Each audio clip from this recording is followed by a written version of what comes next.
So everyone, welcome to Roma Theory. It's Mourinho's press conference reaction day. Salzburg tomorrow, Europa League. What is it? It's the playoffs, right? I keep forgetting it's not the round of 16 yet because we got second in the group stage. So it's not the round of 16, it's the playoffs. And if we win the playoffs, if we beat Salzburg, then we reach the round of 16, which already has teams like Arsenal. In fact, in our group stage, Real Betis already qualified, which is interesting. Something to not forget. Mourinho's press conference reaction today, some very interesting questions. Dybala was with him. Dybala did answer a few questions, but you know my take. When players answer questions in press conferences, they always say the same things, which is, I want to win, we want to win, we all want to win, the spirit is a winning mentality and all of that. So players' press conference reactions are a bit too repetitive. That is why, I am going to focus on Mourinho today. Because the manager has more things to say. That's the reality. The manager's got more tactical views. The manager's got more behind the scenes things which a player wouldn't say. So Dybala did actually intervene with him, but as I just said, I will focus on Mourinho more than Dybala. I mean, without further ado, it's going to be a pretty long one. We've got a few things to touch on. So if you haven't already, I invite you to smash that like button down below. Do it will bring good luck for tomorrow, and also subscribe to the channel if you're new here, and yeah, let me know your comments in the live chat if you have any thoughts, any questions on Mourinho's. I was following the live YouTube like the live stream on Roma's channel for like 5 minutes, and the quality was really bad. So don't worry, I got you. We're gonna go through it today. First question being, in fact, before answering questions, one thing which I'll say, which I'm very proud of, is that no journalists today even mentioned the name of Nicolo Zaniolo. I'm very happy because he's not a player anymore. And as much as it is tempting to have asked things about Zaniolo, I think it has been very professional for journalists not to ask anything on Zaniolo, because Zaniolo was a Roma player. Zaniolo's not a Roma player anymore. Something very important to understand. The first question is on tomorrow's game. What do we expect from them? What do we expect from Salzburg? And especially if something which Mourinho got asked, if there are any similarities between how Salzburg play with any team in this Serie A. My take on it is Atalanta. Atalanta are the fastest team in the league. Salzburg are a very fast team, but this is what Mourinho says. From an attitude and philosophy point of view, there are no Serie A teams with a similar profile to Salzburg. We have analysed the squad, but the game plan is always a big question mark. We know how they worked before this match. We analysed their Austrian Championship games and their Champions League matches. Their group was not an easy group. The strength of this team is the quality of its young and good players, and this is something which we touched on in yesterday's match preview too. This is a very young side, very talented, fast, good players, young side, and Mourinho agrees with this. We've discussed how the investment that Red Bull have made on both Salzburg and Leipzig is something to admire, but that was mentioned today. Tactical point of view, they're a fast side. They were playing in the Champions League. Let's not forget this. They are one of the teams which actually got back from got relegated from the Champions League into the Europa League. And as Mourinho says, they were in a very difficult group stage. They had Chelsea and AC Milan in their group stage. And looking at previous games, for example, in their own home ground, they drew against Milan. They drew against Chelsea at Stamford Bridge. Then they lost against Milan 4-0 in Italy, and they lost at home against Chelsea 2-1. And then their last team in their group stage was Dinamo Zagreb, where they won 1 and drew 1. So again, they're a very unpredictable side. It could be that you could see this team as a difficult team to face. They drew against Chelsea in London, they drew against Milan at home. But on the other side, you look at their matches against Dinamo Zagreb, and you're like, right, maybe there are some limits of our team wanting and being able to beat them. But again, I still think it's going to be a very tough game. You see, I don't think it's the team which scares me, because we've faced tougher teams. Yes, we've faced tougher teams last season. We face day in and day out tougher teams in the league. we have faced tougher teams in the past 5 years when we were playing in the Champions League. It's not the team which scares me. It's not the name of Salzburg which really makes me poop my pants. It's their rhythm. It's their rhythm and their intensity which scare me. Something which I would be really surprised if Roma managed to keep up with. You know, they have got some very intense, high intensity game plans, high pressing, and we struggle on that. That's the only thing which makes me scared when it comes to this game. And they also have talent too, as Mourinho said. Yeah, and as Mourinho said, their Champions League group was not an easy group. They got third with Milan and Chelsea in it. They got relegated. They're going to try their best. You know, they're a team which play in the Champions League every season. You know, they're the best team in Austria, so they qualify in the Champions League every season. They have got the experience. As much as they are a very young side, they don't lack experience, European tournament experience, which is definitely something to point out. So that's the first question, a more tactical question, a more like preparation question. The first question is the same question I posed to you guys on the poll. Can Roma compete to win this competition? I don't like this question, I'll be honest with you. I don't like this question because we've got a long way to go. I don't like this question because we can't think about the end of the tournament if we don't think about the steps in between the tournament. And I say this every time. We have to think about, it's a process of working it through, just like a maths equation. You work it through, but step by step. If we don't work it through step by step, we'll get confused, and we are gonna get it. We are gonna end up losing it. I'm not saying that if we do follow it step by step, we have a chance. I still think there is a very, very, very slim chance of actually seeing Roma lift this trophy. But a chance is a chance. A chance and a chance is a chance. We have to take this chance. We have to enjoy your Europa League run. I don't like, to be fair, look, this is a question which I would accept towards the end of the tournament if we reach the final stages. Right now, it's very, very early. We qualified second in our group stage. You know, we didn't even qualify first. So there are better teams in the Europa League than us. There are a lot of way better teams than us. But again, a chance is a chance, and this is what Mourinho said. Our goal is to win tomorrow. It will be difficult, but it is our goal. There are still 24 teams, so we are very, very, very far away from our dream. We have to think only of these two matches and try to go through. And again, quick response, short response. We have to think only on these two games and try to go through. And that's exactly what we have to do. We can't think about who we'll face after Salzburg if we get through. No, it'd be pointless. We have to think about Salzburg. We have to think about facing Salzburg both weeks because we've got first leg and second leg. So focus on this game. Concentration has to be on this game. No underestimating them, because it could be argued they're even better than us when it comes to tactical side. So you see, the second who step up in the pitch tomorrow and with a mindset which is like, oh, I'm way better than them, you're wrong. You're wrong because you're going to underestimate them if you do that. But the second reason, the base of everything of why you're wrong if you do that, is because that's not even the truth. People, it's a very balanced side. I think we're very two similar sides when it comes to fame.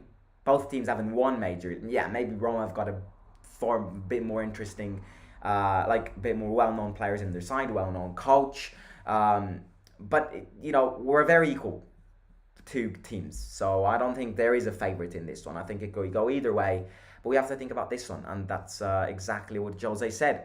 Right, third question is an interesting one. Could Wijnaldum start tomorrow? Now, if you didn't follow my match preview yesterday, I did put Wijnaldum on my predicted 11. I did say that it was wishful thinking, that it wasn't going to happen, but and in fact, Mourinho confirmed this. Mourinho said tomorrow he will not start the game.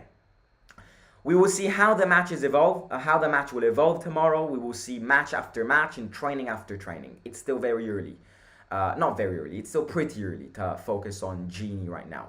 If tomorrow there's the chance to play for a few minutes, like it happened last weekend, I think we'll understand where he is with his process. He's training great, and I have got no doubt when it comes to that. The work data is also very positive data, but the match pace is another thing. You get the match pace on the pitch. And Mourinho's right here.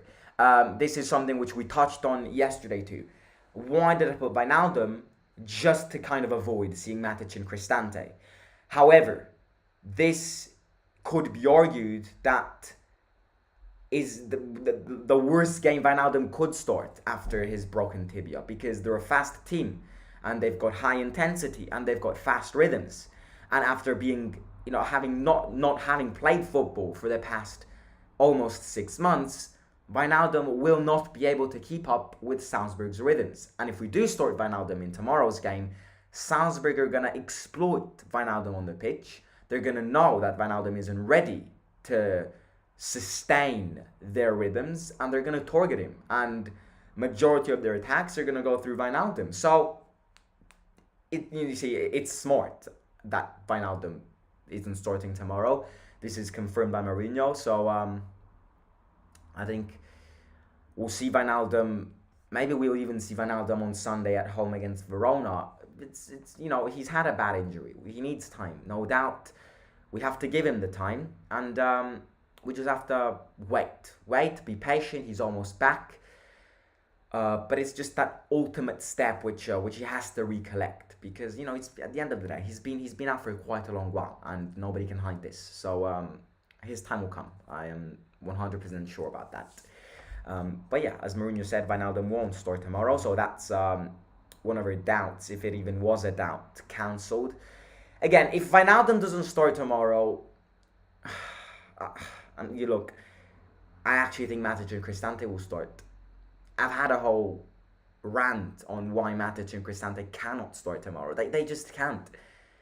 I would rather see Kamara, and I know it won't happen. I'd rather see Bove, or I'd even rather see Pellegrini shifted in the back, and then you put El Shaarawy in Pellegrini's position and spin. I'm trying to find as many ways as possible to avoid playing Matic and Cristante tomorrow, because they're slow, and as much as they would exploit Wijnaldum if he's on the pitch because he can't keep up with the rhythms, they would exploit Matic and Cristante too. They just exploit that duo. They truly would. And again, another thing which we don't have to do tomorrow is fully defend ourselves. I would 100% sign for a draw tomorrow, but if we play 90 minutes of defensive football against a team which presses high and has got high intensity, we will eventually concede a goal. So, balanced game. And I've said this, I say this every time we face a big side. If you go back to the Napoli match preview, I've said this, and I did see that. Against Milan, against Juventus, against Lazio, it was the same. There has to be a balance in defense and attack. If we just focus on defense, it doesn't help. And if you put Matic and Cristante, you are definitely shifting more attention to the defense. I don't know. I think Mourinho still has to choose who to start. I think Matic and Cristante are the favourites now that Wijnaldum has been confirmed out and not starting. But if I were Mourinho, I wouldn't start Matic and Cristante. I'd gamble it. I'd go with Bove, I'd go with Tahirovic, I'd go with Kamara. Go it. Risk it. And they're a young side. We need young players to compete with their young players. We also need experience, don't get me wrong. But I think against a team with that intensity, you just have to keep up with their pace. And in order for me to see Matic run around Okafor or Sesko, again, it would be a dream come true, but I don't know. I think we'll see what happens. I think Mourinho still has to choose, but Wijnaldum 100% will not start tomorrow's game, as confirmed by the manager. Right, the last question is in fact the most interesting one. It's about Karsdorp, and I'm going to focus the most time on this one. What is the situation of Karsdorp as things stand? Now, background context. Karsdorp is back in the team. In fact, he could start tomorrow, to be honest with you, even though I highly doubt he'll start tomorrow. He's back, and he released an interview today, which I invite everyone here to go watch. I think it's on Roma's Twitter page, maybe Instagram, I'm not sure. And Karsdorp has said that he loves playing for the club and that many fake things have been said about him. So we've heard Karsdorp earlier today. Now let's see what Mourinho says. As you know, the problem started after the game against Sassuolo it was a few weeks before the World Cup break. With the attitude of a player who entered the pitch, who got subbed in, and I did not like it. My adjective, which I used in front of everyone, in front of public TV, was a bit heavy. Too heavy. Then we entered a period where everything seemed over between Karsdorp and Roma, where Karsdorp was put on the transfer list. No one actually presented an offer to Karsdorp. Karsdorp didn't present himself to training sessions. High tensions. Karsdorp presenting his medical certificate to the club. So then we entered a period where everything seemed to be over.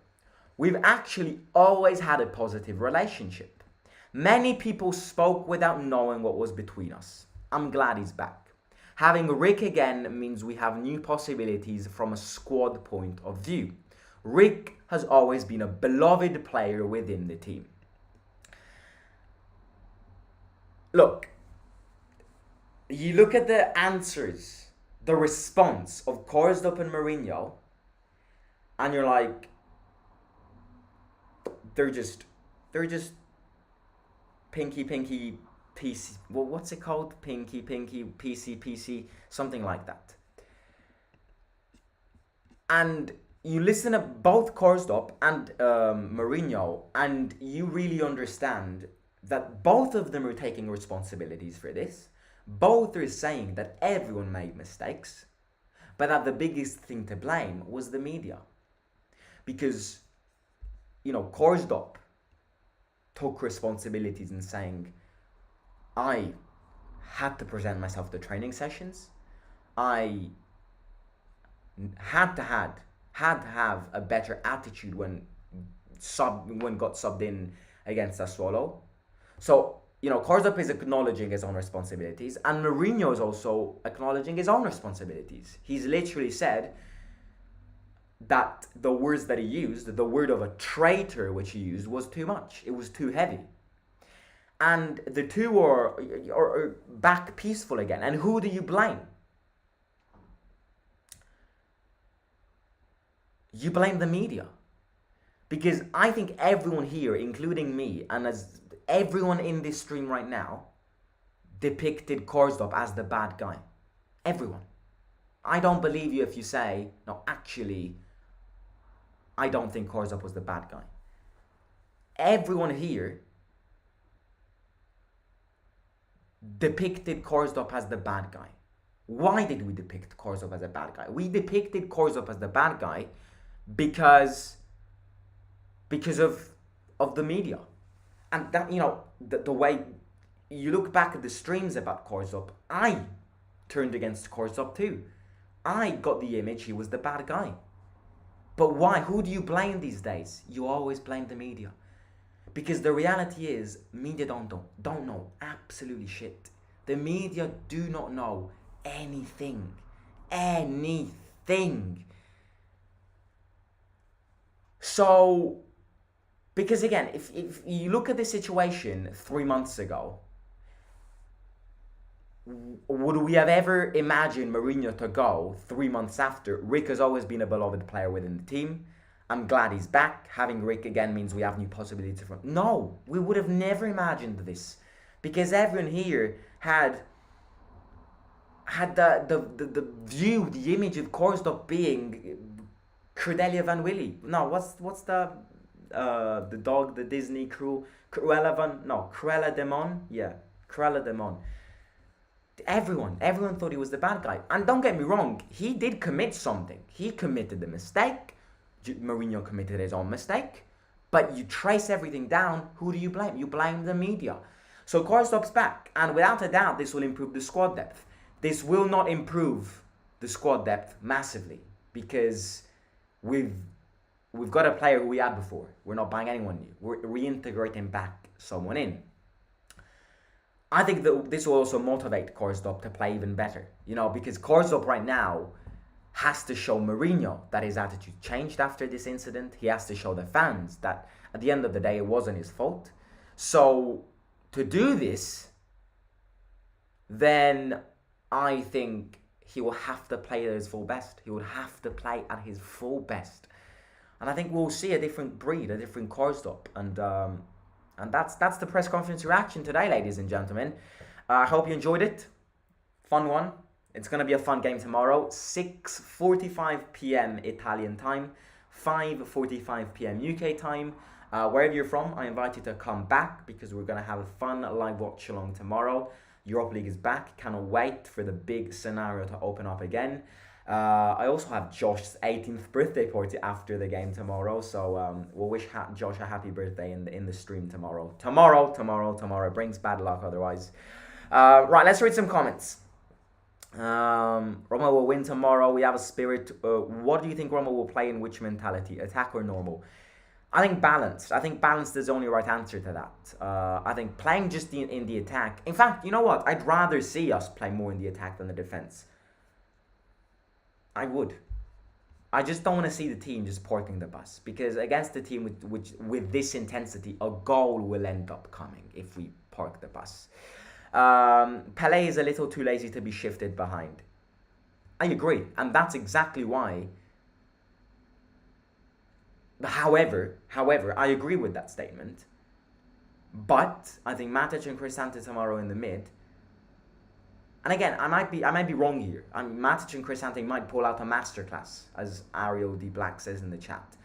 But I have this image of Cristante and Matic simply not starting to. They just can't. But again, people will argue that they're better than Pellegrini shifted back. I don't know. It's something which Mourinho has to choose. But my take on it is that I'd rather not see Matic, the Matic-Cristante duo. Simon, how was your Champions League in chill yesterday? It was good. It was good. In fact, I'd probably say the worst part of yesterday's chill was probably the Champions League, because yesterday's game were very boring. Milan looked good, and I hope this doesn't mean that they're back going in the League 2. Tottenham looked dead. PSG looked even deader, if that's a term. And you see, PSG are such a joke of a club. They're such a joke of a club. Every day at PSG, there's an argument. The players never get along together. That's the problem when you've got many big names in your team. Too many big all-star names. PSG is such a joke. They will never win the Champions League if they continue like this. Bayern dominated yesterday. I'm expecting some better games today. Let's put it like that. But it was good. I enjoyed it. Valentine's Day was good. And we've got big games today on both the Premier League side with City, Arsenal, and the Champions League. Predictions for tonight, says Germanicus. I'm gonna go 2-1 Dortmund, and what's the other game? Oh, it's the shitty game. It's Bruges against Benfica. I'm gonna go 2-1 Dortmund and 3-1 Benfica.